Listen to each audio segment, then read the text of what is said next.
Big Saturday for us all, isn't it? Big Saturday for us all. Because if you are a fan of any team that's not in the Big Ten or Big 12, then you have just latched yourself onto where the Late Kick Renaissance Tour is headed Saturday. We are going to Ames, Iowa. In fact, I'm not waiting until Saturday. I'm flying up there before that.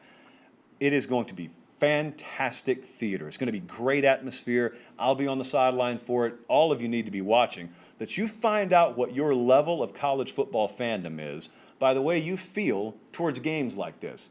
There's a crowd out there, the tourist crowd, for example, that we talk about in various forms of pejorative connotation on this show. And the tourist crowd would look at Iowa State welcoming in Iowa, and they'd say, who cares about that game?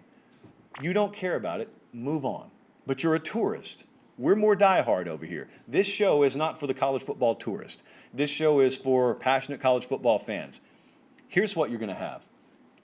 As I said, you find out a lot about how passionate you really are as a college football fan by how you view games like this, because this is going to be awesome. You've got the rivalry aspect. It's the biggest game in the history of this rivalry. First time ever in the Cy-Hawk game. Both of them are ranked. It will be an out-of-this-world, insane game day atmosphere, so much so that game day is going to be there. Late Kick's going to be there. Urgency, if you want it, you'll have it in spades. You've got max effort. You've got an entire roster on both sides, as well as coaching staffs, willing to go towards the cliff, to the cliff, and then over the edge of the cliff. It is these people's Super Bowl. It doesn't have to mean anything in the grand scheme of the college football playoff, because not everything in this sport has to revolve around the playoff. There was a time, believe it or not, prior to 2014, kids, where things not associated with the national championship got to garner some of the spotlight on any given Saturday. This game will rightfully garner the spotlight this Saturday. It's going to be an incredible environment, and if you've never experienced it, do yourself a favor. Find yourself a seat, turn on the TV Saturday at 4:30, watch this game and say, this feels like one of the biggest events I've ever seen. I did not know that I could become emotionally invested in an Iowa State game. You can. It's called college football. That's what makes it unique unto any other sport on this planet. It's going to be great to watch. So now that I've finished the promo for the game, let me actually break down the game. Colin, I need to fan myself. I got a little worked up there. Okay. So this point spread on this game is confusing people a little bit, because the last thing in your mind was Iowa State struggling and just puttering their way narrowly past Northern Iowa. Meanwhile, Iowa just totally wood-chippered Indiana. And a lot of you, be honest with yourself, probably didn't watch the game, so you just saw the final score. You saw a 3.5-point spread, and then you saw 34-6, and you said, oh, Iowa's for real. I'm not telling you they're not for real. What I am telling you, just to briefly explain why Iowa State and not Iowa is a 4-point or 4.5-point favorite, is the odds makers community looks at this and they understand the context. Having talked to one today, here's exactly what they're thinking. And this is the kind of person, by the way, who has to put out the right number or they lose their job.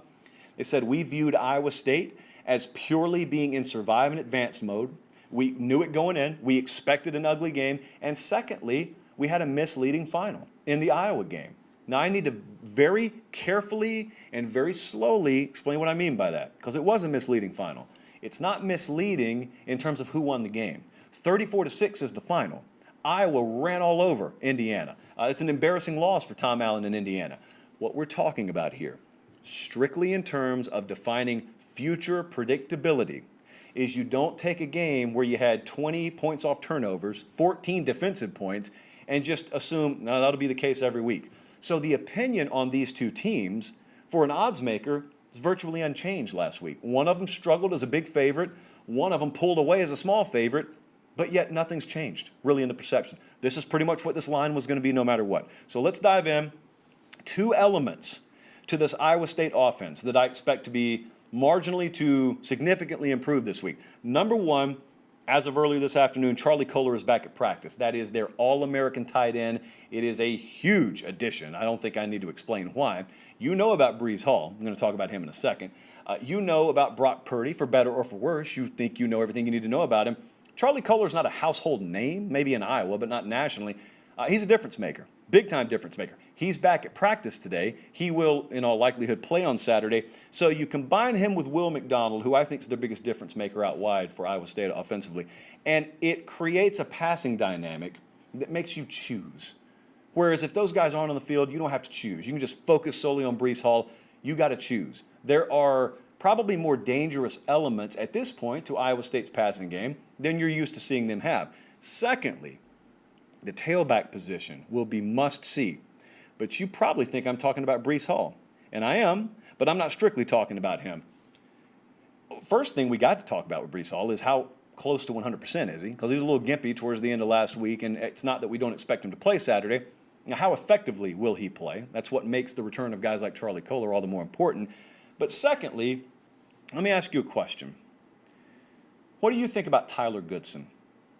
In Iowa City, you're saying, we love him. In the Big Ten, you hardcore fans are saying, boy, we hate playing him. But nationally, in Laredo, Texas, in, let's say, Ocala, Florida, what do you guys think about Tyler Goodson? And the reality is a lot of you are saying, is he my cousin? Is he the postman? Who's Tyler Goodson? You don't know who he is, do you? A lot of you don't know who he is. There's probably a 20-to-1 ratio of college football fans who recognize the name Breece Hall to folks who recognize the name Tyler Goodson. It's not okay. It doesn't make you a bad person. What I am telling you is it lights a fire under the seat of people like Tyler Goodson, because that's a really good running back for Iowa, and he's not a true freshman either. And so when you watch the tailback battle this Saturday, not that they'll ever be on the field at the same time, but when you watch it, it's a perfect situation for a guy with a spotlight going into a game to have it jerked away from him, and having a guy like Tyler Goodson not only take that spotlight, but make it shine on him as he ends up being the difference in who wins and loses. Because if Iowa wins this game, mark my words, it will be because of Tyler Goodson having a career afternoon. So with that in mind, let me tell you what the model thinks about the game, then I'll tell you what I think about the game. I could literally do a show just on this game. Very excited about it. Vegas has this currently at Caesars as Iowa State minus 4.5. Well, the model disagrees across a key number. The model is a lot shorter, still likes Iowa State, but the model is at minus 2. So the model's screaming at you to take those points. What do we think about this game?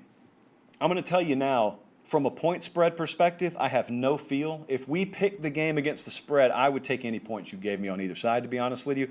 Remember, they've been screaming this ad nauseum in Iowa, but nationally, some of you may not realize Matt Campbell has yet to beat Iowa. 0 and whatever, 4 or 5, however often he's played him, has not beaten him. That is the 500-pound gorilla in the room up there is, yeah, you're great, and yeah, you've gotten us to heights we've never seen in the program. You're going to beat Iowa this year, Matt?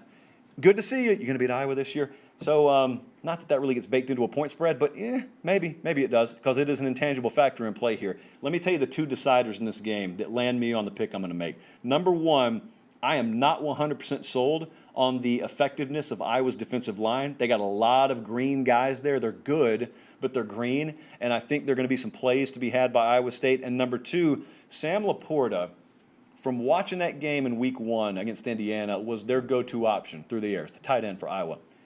Sam Laporta and who? Because there are some other guys who should be performing. I'm thinking of a couple in particular, but for whatever reason, just hadn't happened through week 1.